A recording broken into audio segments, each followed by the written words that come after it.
नमस्कार, राजस्थान संवाद में आपका स्वागत है। मैं हूं आपके साथ चेतना शर्मा।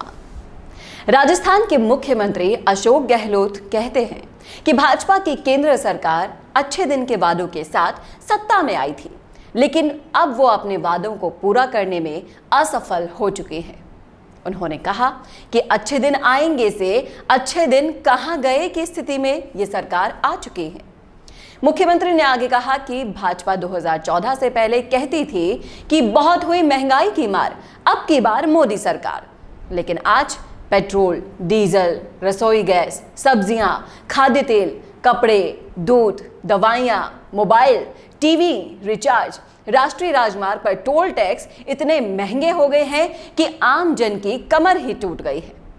गहलोत ने ये बयान महंगाई के खिलाफ अखिल भारतीय कांग्रेस कमेटी के आह्वान पर चलाए जा रहे महंगाई मुक्त भारत अभियान के तहत आयोजित राज्य स्तरीय कार्यक्रम से पूर्व दिया। हालांकि उन्होंने जयपुर के सिविल लाइंस इलाके में आयोजित विरोध कार्यक्रम में हिस्सा नहीं लिया। उन्होंने कहा कि देश का कर्ज बढ़ता जा रहा है। मोदी जी के 60 साल में 2.5 गुना कर्ज बढ़ गया है। 2014 में लगभग 57 लाख करोड़ रुपए का कर्ज था, जो 2022 में बढ़कर 136 लाख करोड़ रुपए का हो गया है। उन्होंने कहा कि बेरोजगारी बढ़ती जा रही है, युवाओं के पास रोजगार नहीं है, इसीलिए समाज में अपराध भी बढ़ रहे हैं। आगे उन्होंने कहा कि एक साल में पेट्रोल 27, डीजल 25 रुपए तक महंगा हो गया। दिवाली पर पेट्रोल 5 रुपए और डीजल 10 रुपए सस्ता किया था, लेकिन अब इसे 14 रुपए महंगा कर दिया गया है।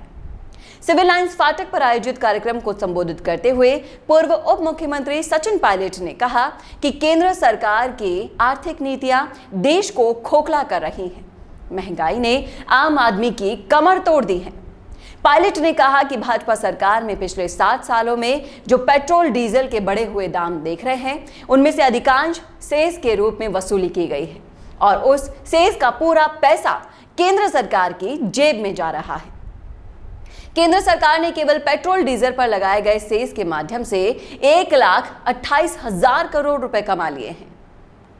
कांग्रेस के प्रदेश अध्यक्ष गोविंद सिंह डोटासरा ने कार्यकर्ताओं को संबोधित करते हुए कहा कि देश में बढ़ती हुई महंगाई के लिए केंद्र की भाजपा सरकार ही जिम्मेदार है, जबकि महंगाई कम करने का वादा करके वो सत्ता में आई थी। उन्होंने ये भी कहा कि संप्रग यानी कि संयुक्त प्रगतिशील गठबंधन सरकार के शासन में भाजपा ने महंगाई के खिलाफ अभियान तक चलाया था। डोटासरा ने कहा कि बाबा रामदेव और अन्ना हजारे जैसे नेता भाजपा का समर्थन कर कांग्रेस को कोसते हुए कहते थे कि नरेंद्र मोदी के प्रधानमंत्री बनने पर डीजल 35 रुपए प्रति लीटर और पेट्रोल 50 रुपए प्रति लीटर में उपलब्ध होगा।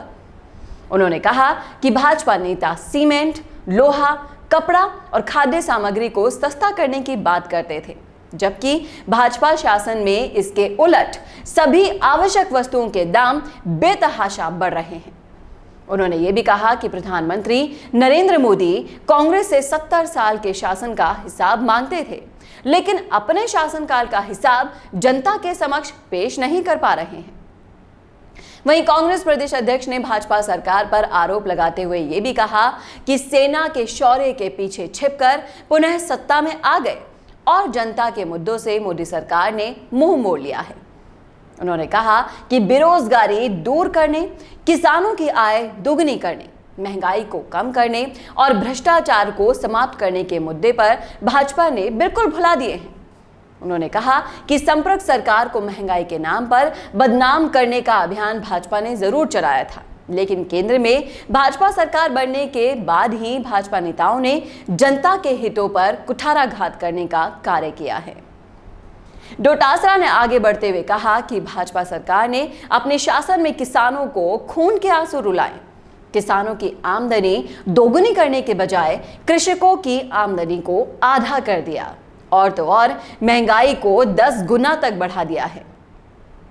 उन्होंने ये भी कहा कि केंद्र सरकार ने पेट्रोल और डीजल पर उत्पाद शुल्क कई गुना बढ़ाकर जनता को महंगाई के बोझ तले दबाने का कार्य भी किया है।